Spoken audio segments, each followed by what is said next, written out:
안녕하세요. 금융 아침마입니다. 제가 대출을 신청했을 때 적용되는 금리는 신용점수가 어떠하냐에 따라서 많은 영향이 있다고 했죠. 아무래도 신용점수가 좋으면, 높으면 그만큼 금리도 낮게 형성이 되는 경우가 많고, 신용점수가 낮으면 그만큼 금리는 높게 형성이 되는 경우가 많이 있죠. 자, 그런데 내가 신용점수도 안 좋은데 금리를 조금이라도 낮게 받고 싶다면 어떠한 행동을 해야 되는지, 이 부분에 대해서 오늘 사례를 들면서 얘기를 좀 해볼까 합니다. 자, 오늘 문의 주신 분은 현재 개인 사업자입니다. 개인 사업자. 음식점을 운영하고 계시고 약 6년 정도 되었고, 이용 중인 대출은 아파트 담보대출로 은행에 1억 8,800만 원, 그리고 정부 지원 상품으로 2,500, 신협에 2,890, 그리고 카드론으로 5건, 이게 2,140, 현금 서비스가 4건, 4,600만 원. 신용점수는 나이스가 682점, KCB가 564점. 카드론 5건에 현금 서비스가 4건이나 된다면 분명히 이건 돌려막기를 하고 있겠죠. 돌려막기를 하고 있다 보니까 신용점수가 좋을 턱이 없죠. 자, 이분이 저한테 문의 주신 내용이 뭐냐? 바로 이겁니다. 카드론 5건하고 현금 서비스 4건. 얘네들을 좀 통합을 하고 싶다. 통합을 하고 싶은데 가능하겠느냐? 이거예요. 사실 조회를 할 필요도 없죠. 이 신용점수라면은 가능할 수가 없어요. 이용할 수가 없어요. 그래서 일단 일반 신용대출 상품, 일반 채무통합은 신용대출 상품이에요. 채무통합 상품은 고객님은 적용이 안 됩니다. 현재 신용점수가 너무 낮아서. 그런데 현재 이용 중인 대출 내역을 보니까 아파트 담보대출이 있으셔서 이 아파트 후순위 담보대출로 제가 가능한지를 봐드릴 수 있을 것 같아요 라고 하고 아파트 시세를 제가 봤어요. KB 시세를 확인해 보니까 이게 얼마였냐면 4억 3천만 원이었어요. 4억 3천만 원. 그러면 아파트 시세 대비 현재 이용 중인 대출 금액이 적기 때문에 충분히 제가 봤을 땐 후순위로 가능성이 있어 보여서 후순위로 한번 확인을 해봤더니 신용이 워낙에 안 좋으셔서 LTV는 굉장히 낮게 측정이 됐어요. LTV 80%까지만 이용이 가능하다고 나왔습니다. 80%면 3억 4,400만 원이에요. 자, 그러면 현재 이용 중 은행 걸 빼야 되잖아요. 이 금액은 원금을 빼는 게 아니라 근저당 설정 금액을 빼야 되죠. 이 금액에서 감액 등기를 하고 나면 설정이 얼마가 되냐면 110% 해가지고 약 2억 680만 원 정도 됩니다. 자, 이렇게 되면 이 LTV 80%에서 은행 설정 금액을 뺀 나머지 금액 약 1억 3,720만 원, 1억 3,700 정도 이용을 할 수 있다라는 결론이 나옵니다.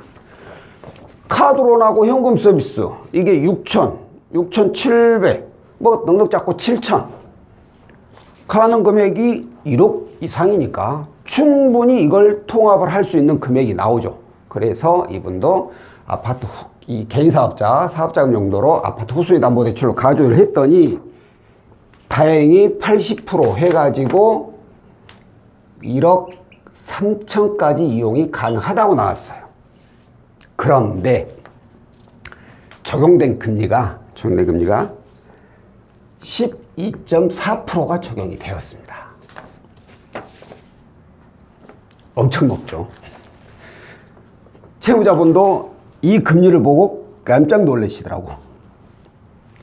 아니, 내가 뭐 신용대출 받는 것도 아니고 아파트로 담보대출 이용하는데 어떻게 이렇게 높은 금리가 나오느냐 라고 깜짝 놀랐어요. 맞습니다. 진짜 굉장히 높게 형성이 됐어요. 자, 일단 이렇게 높게 형성이 된 이유는 몇 가지가 있죠. 그게 뭐냐면 일단 후순위잖아요. 이게 후순위는 당연히 선순위에 비하면 이자가 높게 형성이 됩니다. 거기에다가 이걸 취급하는 금융사는 저축은행, 이금융권이죠. 이금융권이다 보니까 이자가 더 높습니다. 그런데 거기에 이분은 신용 점수도 또 굉장히 낮아요. 그러다 보니까 아주 낮은 등급이 적용이 돼가지고 점수가 굉장히 높게 형성이 된 겁니다. 그러나 생각을 해보세요. 지금 이용하고 있는 카드론, 현금 서비스 이건 뭐 보나 마나 19%입니다. 돌려막기 하니까 19% 이상이에요. 무조건. 이에 비하면 금리가 훨씬 더 낮죠. 근데 이분이 그래도 담보대출인데 이자를 어떻게 해서 좀 더 낮게 이용을 못하겠느냐 라고 물어보신 거예요. 그러면 이 경우에는 이제 한 가지 방법이 있죠.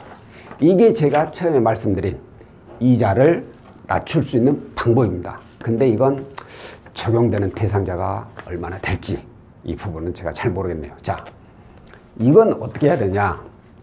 일단은 현금 서비스를 무조건 없애야 돼요. 상환해야 돼요. 왜냐하면 현금 서비스 돌려막기는 매달 신규 대출이 발생한다고 했죠. 신규 대출이 발생하면 그만큼 신용점수는 더 하락합니다. 더. 이보다 금리가 더 낮게 나올 수 있는 방법이 없죠. 아니면 더 높아지던가. 그러니 현금 서비스를 일단 상환하고 최소한 3에서 6개월 이상은 기다려야 돼요. 그러면 신용점수가 지금보다는 더 많이 올라갑니다. 그럼 그때 만약에 신청을 한다면 지금보다는 훨씬 더 낮은 이자가 적용이 가능할 수가 있죠. 그래서 이 부분에 대해서 말씀드렸는데 이게 가능하실는지 모르겠네요. 금액이 적은 금액이 아니에요. 4,600이나. 근데 이분이 고민을 하시더니만 하시는 얘기가 그러면 현금 서비스 4건 있는데 카드론도 5건인데 이거 상담사님이 항상 건수를 줄이라고 하던데 만약에 카드론 5건까지 내가 상환을 다 해버리면 현금 서비스하고 카드론 다 상환하면 그럼 이자는 아니 신용점수는 더 많이 올라가나요? 당연하죠. 건수가 다 없어지는데 신용점수가 더 많이 올라가고 당연히 이자는 더 많이 더 낮은 이자가 적용될 확률이 높죠 라고 얘기했더니 사실 가족 중에 여유가 있는 분이 좀 계시다고 그래서 가족한테 얘기를 해서 만약 이 금액을 융통을 할 수 있다면 융통해서 이걸 상환을 하고 연락을 주겠다라고 하셨어요.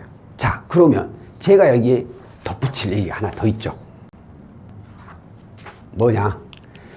만약 이 자금을 가족한테 융통을 한다면 그 가족분이 여유가 정말 있으신 분이라면 이 자금을 제 생각에는 짧게는 6개월, 길게는 차라리 12개월까지 빌리십시오. 3개월도 제가 봤을 땐 너무 짧고 최소한 6개월은 쓰신다고 하십시오. 자, 왜 그러느냐? 이 모든 대출금을 다 상환하잖아요. 그러면 상환하자마자 신용점수는 바로 상승을 합니다. 여기서 바로 상승을 해요. 근데 이게 3개월이 지나면 더 상승을 합니다. 근데 6개월 이상 지나면 더 올라가요. 당연히 1년 지나가면 1년 이상 되면 더 오르겠죠. 근데 제가 봤을 때는 3개월보다는 6개월이 지난 시점이 훨씬 더 점수가 높기 때문에 많이 올라가기 때문에 이왕이면 1년까지 기다릴 수 있다면 더 좋고 아니면 제 생각에는 여유가 있다면은 6개월 정도 후에 연락을 주신다면 그때는 신용점수가 지금에 비해서 어마어마하게 많이 올라가 있을 거예요. 왜? 이제 대출, 담보대출하고 정부지원, 신협 이것뿐이잖아요. 그러면 오늘 적용된 금리에 비해서 어마어마하게 낮은 금리가 적용이 될 수 있다라는 거죠. 그러니까 만약에 가족분한테 융통이 가능하다면 최소한 3개월이고 그렇지 않으면 6개월 이상은 여유를 가지고 융통을 좀 해보십시오. 그리고 나서 신용점수가 많이 오르면 그때 연락을 주세요 라고 하고 상담을 마무리 지었습니다. 자, 오늘 제가 알려드리고 싶은 내용이 이거예요. 근데 아까도 말씀드렸듯이 이게 가능하신 분들이 사실 많이 없으실 겁니다. 이렇게 대출을 받는다는 것은 곧 그만큼 융통하기가 어려우니까 대출을 이렇게 받으셨을 거 아니에요.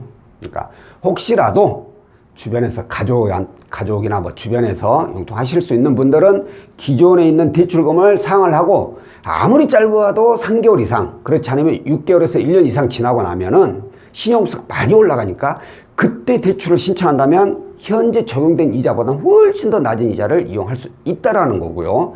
만약에 정말 나 융통할 데가 어디 하나 10원 하나 빌 데가 없다 그러신 분이라면 일단은 이용을 하시는 게 맞아요. 이자가 높더라도. 왜? 지금 이용하는 것보다는 이자가 훨씬 더 낮으니까. 더더군다나 건수를 줄일 수 있잖아요. 그렇게 되면 어떻게 되냐. 최소한 이런 경우에도 일단은 이걸 이용해가지고 통합하고 6개월에서 1년 정도 지나면 신용점수가 똑같이 또 엄청 오르게 됩니다. 그때 이걸 더 낮은 이자로 이제 대안을 해야겠죠. 그러면 이자 지출을 더 줄일 수 있으니까. 이렇게 만약에 융통이 좀 어려우신 분은 당장은 좀 높은 이자를 이용하겠지만 시간이 지나고 신용점수가 올라가게 되면 그때 좀 더 낮은 이자로 대안해서 이자 지출을 줄이는 것도 한 가지 방법이겠습니다. 자, 오늘 내용은 여기까지고요. 다음번에 또 다른 내용으로 찾아뵙도록 하겠습니다. 고맙습니다.